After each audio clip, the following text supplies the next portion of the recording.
Poland was once a strong military force on the European continent. Before World War II, the Polish army, although outdated in terms of its system, still had a significant overall size.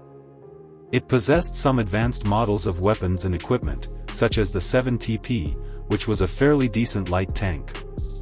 At least during the Polish campaign, it did not lag behind the German tanks and even had some advantages over the Panzer I and Panzer II. The 7TP tank was not a completely new development by Poland, but rather an upgraded version based on the British Vickers 6-ton light tank. In the early 1930s, Poland had purchased 40 to 50 Vickers 6-ton light tanks from the UK, which were considered advanced at the time. After becoming familiar with tanks, the Polish National Industrial Company modified and upgraded the Vickers 6-ton light tank, creating the 7TP light tank. Compared to the original tank, the 7TP tank had increased power and armored protection, with multiple options for firepower configurations. Its overall performance improved significantly, and most importantly, it was a domestically produced tank, which was of strategic significance for the country. The tank's engine was upgraded to a 110 horsepower Saurer VBLDD diesel engine, compared to the original 98 horsepower engine, resulting in about a 10% increase in power. The armored protection was tested by the Polish military and improved to provide better defense against small-caliber armor-piercing rounds. The front upper armor increased from 13 mm to 17 mm, the turret was 15 mm thick, and the side armor of the hull was 13 mm thick. Other modifications included reinforced suspension, widened tracks, improved ventilation systems, and the addition of a radio and periscope equipment. The tank still had a crew of 3 people, including the driver, gunner, and tank commander. The weapon configuration had multiple modes, with the original Vickers dual turret structure initially used. Each turret was equipped with a Browning 7.92mm machine gun, with a 280 degrees rotation angle for each turret and an elevation angle of -10 degrees to 20 degrees.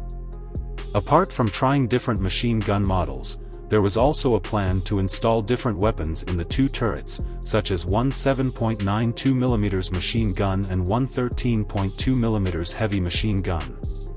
During its use, the Polish military found that the dual turret design was not practical, with the tank commander and gunner operating separately in each turret.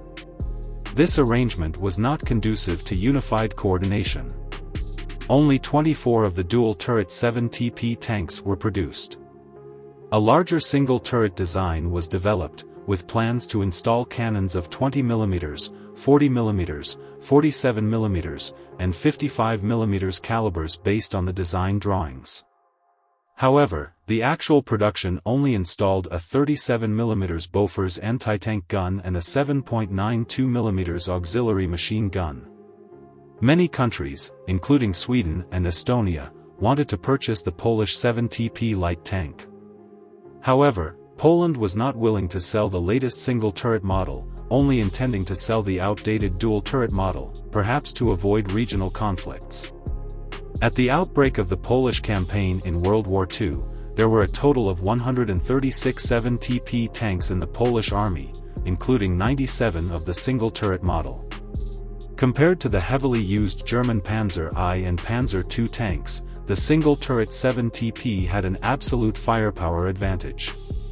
It also had better armored protection than the Panzer I, and although it did not have an absolute advantage over the Panzer II, the 7TP was still successful as a light tank. During the Polish campaign, these 7TP tanks did not play a significant role. On the one hand, there were too few of them to gain a tactical advantage. On the other hand, the German offensive was an air-land integrated operation, and these few tanks were constantly facing aerial threats, resulting in considerable losses. After the Polish campaign, the German army captured 27 TP tanks and equipped them in the 203rd Tank Battalion of the 1st Armored Division, participating in the battles in Norway and France in 1940. However, the 7TP light tank was still based on early 1930s technology, and its small size left no room for improvement or upgrades. In this respect, it was not as capable as the 38T light tank, and as a result, it did not have any further development.